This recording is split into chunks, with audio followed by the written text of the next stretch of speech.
I said, send me a picture of it. So on my tablet, they can send photos, so they sent me a photo of a walkie-talkie. It blew me away. One part of me, it made my blood boil. Another part of me, I just seen Tupac's face flash all in my mind. I see these motherfuckers involved with the assassination. So I tell Kenner about it. I said, David Kenner, you said you didn't have a walkie-talkie. Now you had one. So after that, our relationship after 30-some years went cold. Now, Reg, I've been knowing you and your whole family. Your sisters, your relatives, your father. Your uncle had the same Porsche as me. Your uncle was a police child. I had the convertible, a turbo, slant-nose Porsche, the rag. Your uncle had the hardtop. His one turbo, but it was the same Porsche. And he was a cop. Your whole family was cops or probation officers. Nothing wrong with that. And I don't have nothing against none of you people. I'm not going to bring up who stole and who lied on me. Don't care. Because it's not about trying to put you down. But at the same time, you never came to the hospital. And if you did, you didn't come talk to me. I damn sure didn't tell you, oh, Southside Crips that shot us. Reggie Jr. got into some shit. Big Reg wanted me to hire him. He said, give him a job doing anything. Right? So I said, well, he can't work for me directly at none of these guys. So I helped Reggie Jr. to set up Right Way Security. I laid the thing to help him out. And all this stuff about Reg said, he told me that the homies, a couple of homies wanted to do something to me, kidnap me or whatever, right? Well, he reported that to his superiors.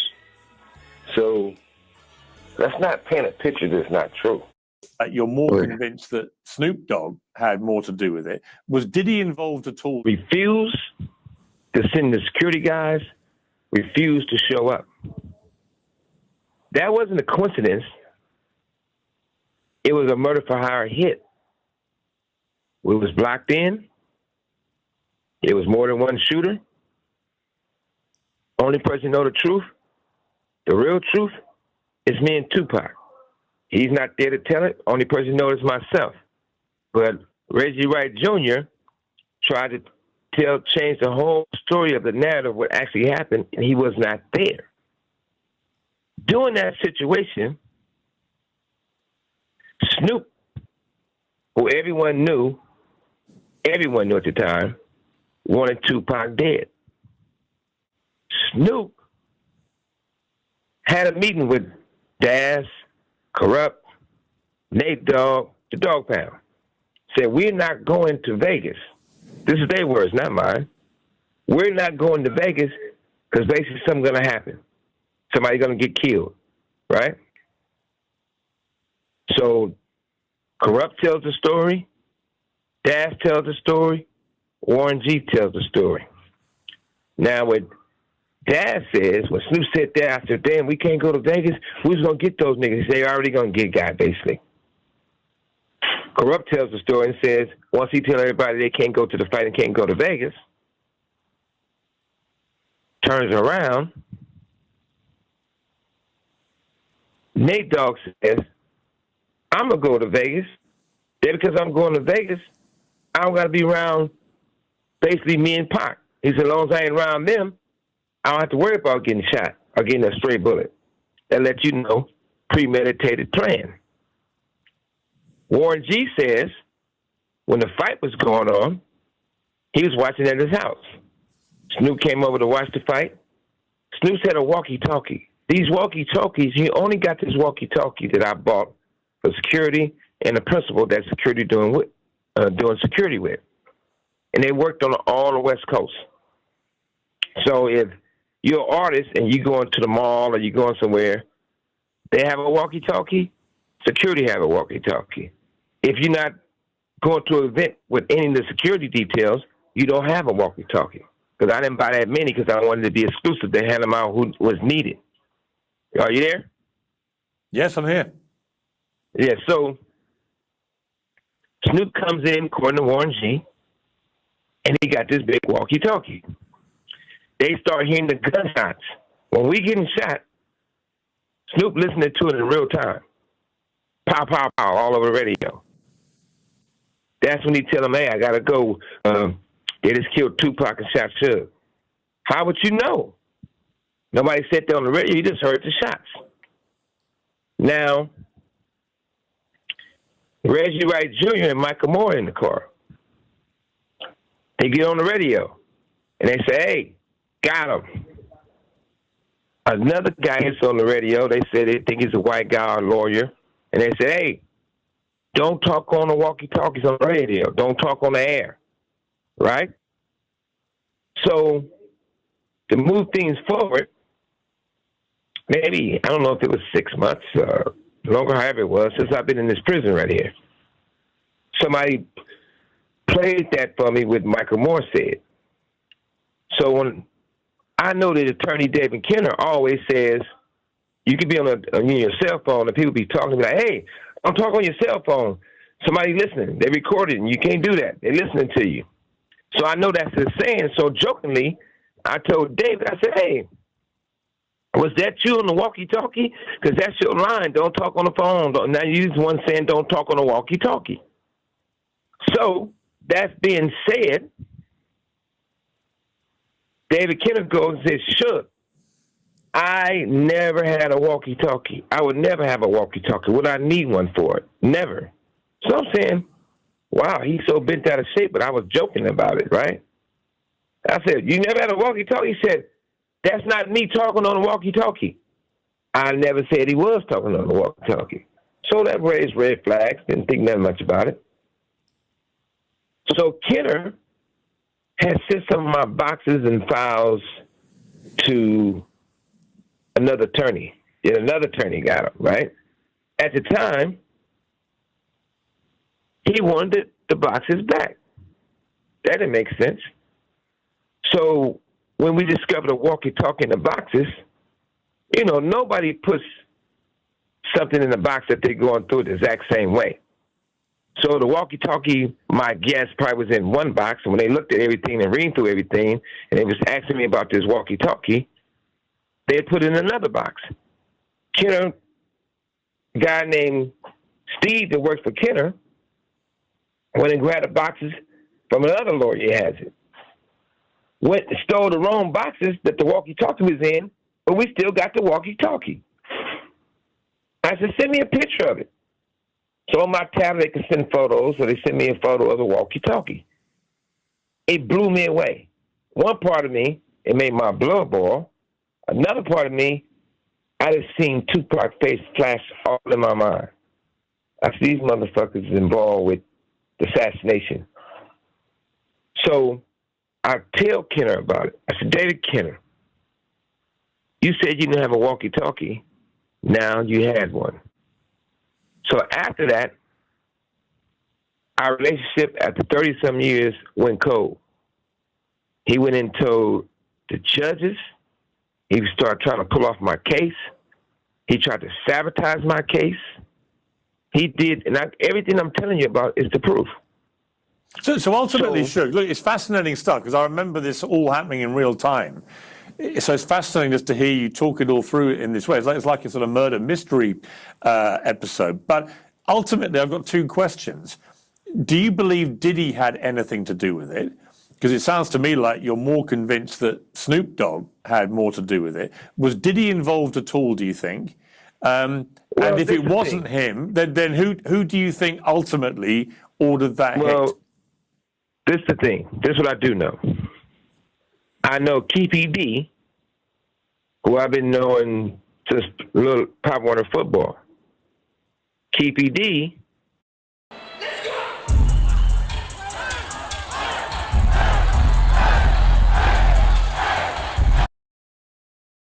says that Puffy and them approached them and gave them money. Keefy D says if he go to prison for, this is his words, Keefy D said if he go to prison for the Tupac murder, Reggie Wright Jr. gonna go to prison for Biggie's murder. So all these things going back and forth. You know, who knows what? Absolutely what? What we do know, money was paid out.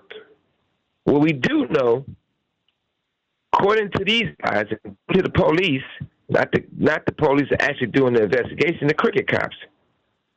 You got to remember. Did you ever ask Diddy directly if he'd been involved? Well, that question would be no. Since all this happened, I never had a situation to have a conversation with Puffy. Majority of the time, Puffy see me, he going out the back door or going down the street somewhere. Only time that I ever had a conversation with Puffy, and it wasn't even a real conversation, I was at the Roosevelt Hotel having dinner. Somebody came over to my table and said, Prince wants you to come watch his show right now. I said, Prince performing? I said, yeah. And Prince a real gangster. Prince, he liked the bullshit. So I go in, and they set me at a table with Puffy, Nas, a few other people. Prince playing his guitar, and he walked to the table and looked at me, looked at Puffy, and started laughing. You could tell he playing the whole thing.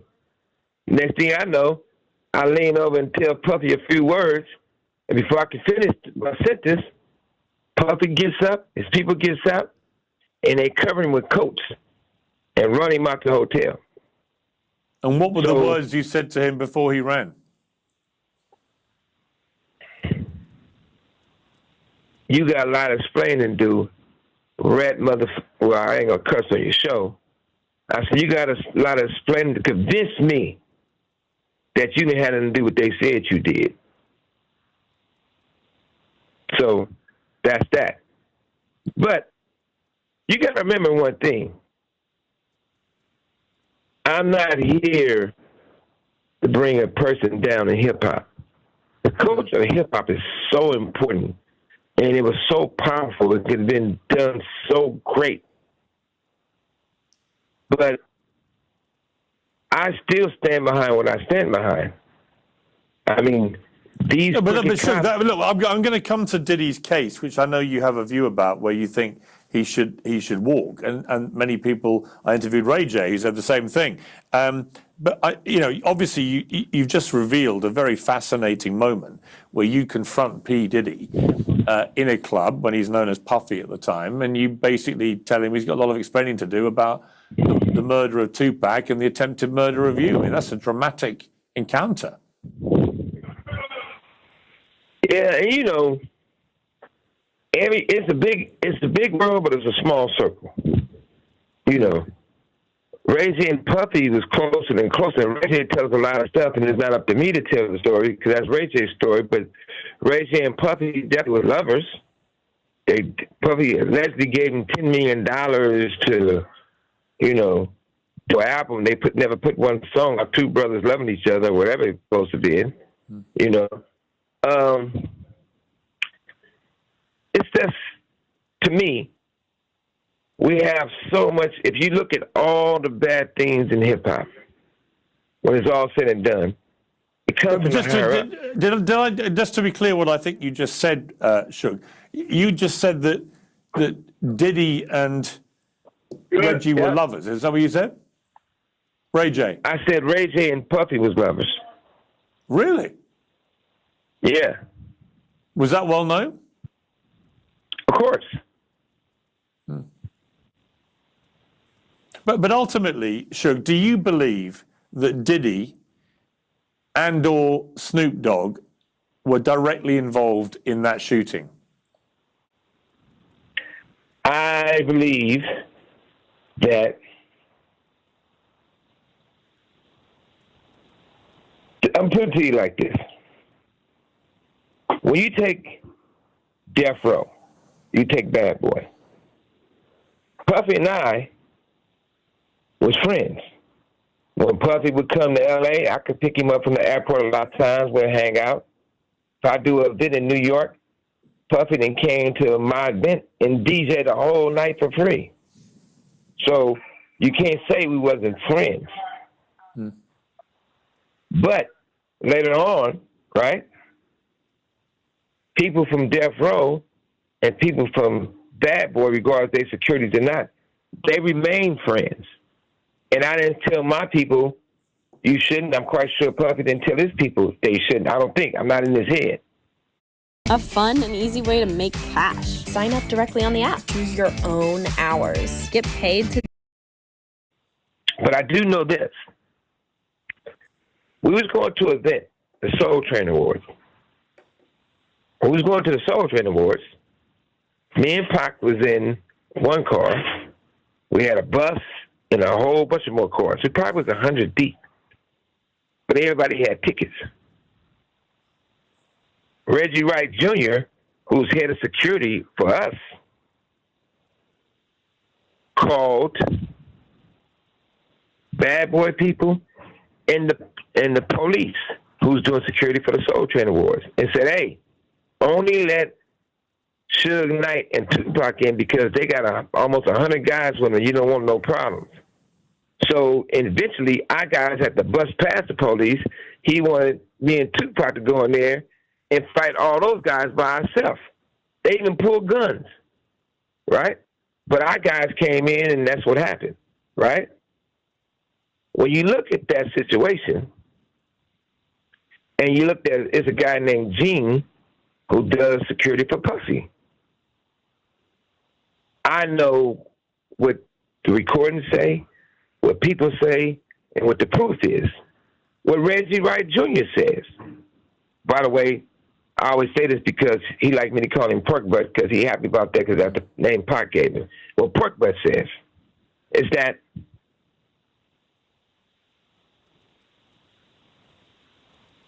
bad boy guys called Reggie Wright Jr. to hire him to do security for Biggie and Puffy and them. I don't know what time it was. I was in county jail that Biggie got shot and later died. And I was trying to figure out how is it, why would they call Reggie Wright Jr. when he worked for us? And more importantly, why is Gene and Reggie Wright Jr., according to Reggie Wright Jr. own words, that they still friends? I know that Reggie Wright Sr. is higher up in the sheriff. I mean, he might have been a lieutenant. Has anybody told you that Diddy was involved? I'm not even throwing nobody in the bus, but you know. No, I'm not asking you to name them. I'm not asking you. I'm not asking you. I'm not saying. I'm not asking you for a name. This is the thing. They said that. KPD said that. It's a check says that. But at the same time, like I said before, this is what you got to really understand. They took Reggie Wright Sr., who's over the gang, you don't know Compton better than anyone, off the case basically, because they said his son was involved in assassination of Tupac and me and get shot.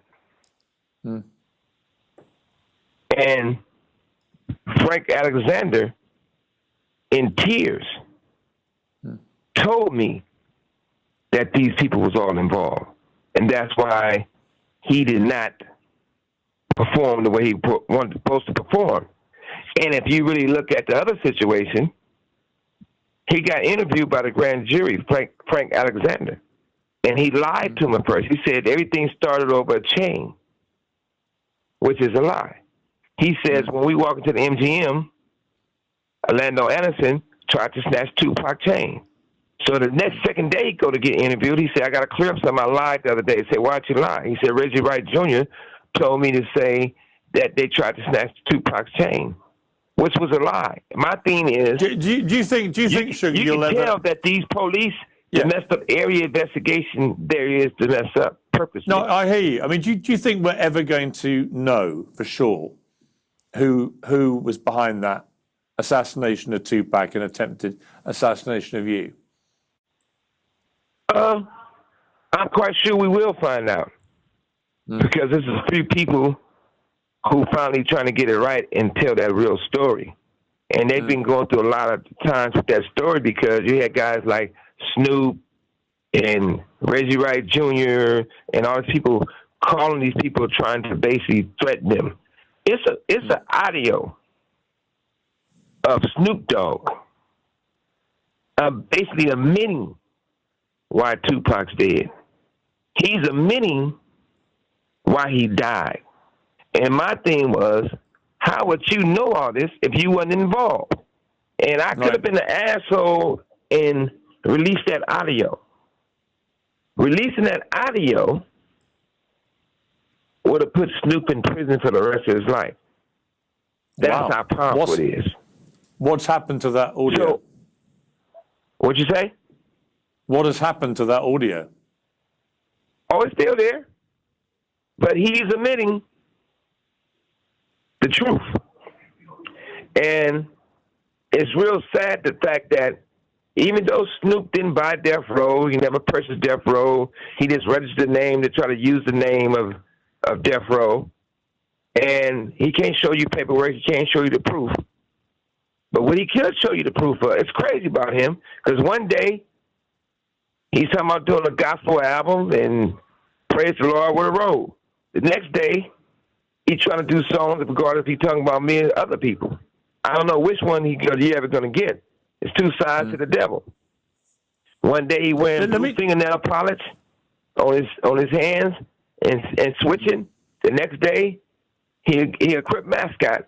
But what I do know is that